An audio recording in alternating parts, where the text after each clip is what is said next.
हरिओम श्रीराम अंबज। माझं नाव ज्ञानप्रकाश सिंह रेडेकर मनवाड, मनवाड उपासना केंद्र मनवाड। मी व्यवसायानं veterinary doctor आहे। बापूंच्या सानिध्यात आल्यापासून मला जेव्हा जेव्हा मी हाक मारेन तेव्हा बापू माझ्यासमोर छातीटोकपणे उभा राहतात आणि आमच्या संकटाला मात होत असते। असाच एक प्रसंग माझ्या आयुष्यामध्ये आला होता। कोरोना काळ चालू होता, त्याच्यामध्ये मी वेटरनरी डॉक्टर असल्यामुळं मला तर पशूंची सेवा करायला जायलाच लागत होतं। जिकडं तिकडं प्रत्येक गावात बघितलं तर गेटला भूत बसलेले असायचे, अडवायचे, परंतु आपले एक डॉक्टर म्हटल्यानंतर आपल्याला पेशा होता, जायलाच लागायचं।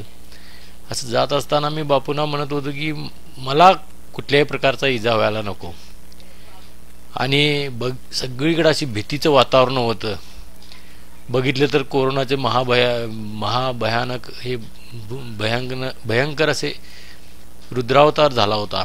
प्रत्येक गावामध्ये पेशंट वाढत होते, परंतु मलाच कुठल्याच प्रकारचा घरी प्रॉब्लेम आला नाही।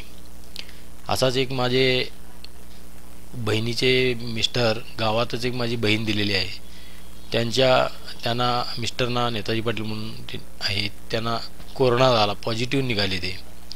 त्यांना गडिंग्लज उपजिल्हा रुग्णालयात मध्ये ॲडमिट केलं होतं। मला कोरोना झाला हे नंतर माहीत झालं। मग तिथं जास्त सिरियस झाले म्हटल्यानंतर माझ्या भाच्याने विश्वजित पाटलांनी मला बोलवलं की असं मामा हे झालेलं आहे आणि तू लवकर ये। जाऊन बघतोय कुठेच बेडचे दुसरीकडे हलवा म्हणत होते, बेड मिळाली नाही। कोल्हापूर बघितलं, इचलकरंजी बघितलं, सगळीकडे बेड खाली नाहीत म्हटल्यानंतर पर्याय नव्हता, तिथला हलवून तरी काय करणार। शेवटी जे व्हायचं तेच झालं।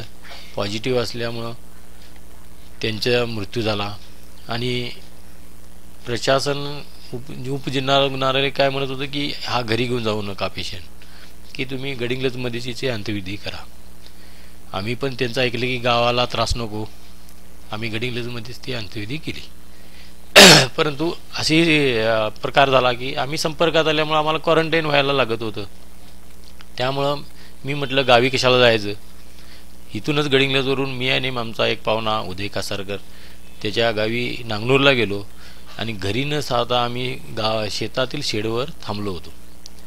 तिथं 2 दिवस गेले, परंतु आणखीन एक आमचा पाहुणा विकास कासारकर म्हणून तेही त्या आमच्या पेशंटच्या संपर्कात आल्यामुळे ते पॉझिटिव्ह आले आणि त्यांना जे ॲडमिट करायला गाडी आली होती ते ड्रायव्हर पॉझिटिव्ह जसं समजलं तसं तोही ड्रायव्हर आमच्या तिथं क्वारंटाईनला आला होता।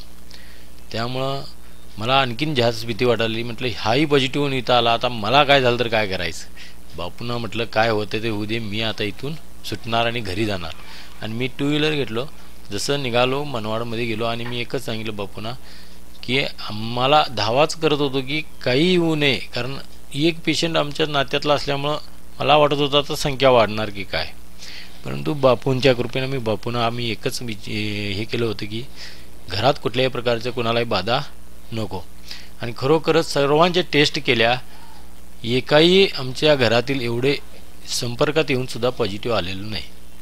ही सर्व बापूंनी आम्हाला सुखरूपपणे बाहेर काढलं, ही किमया बापूंचीच आहे।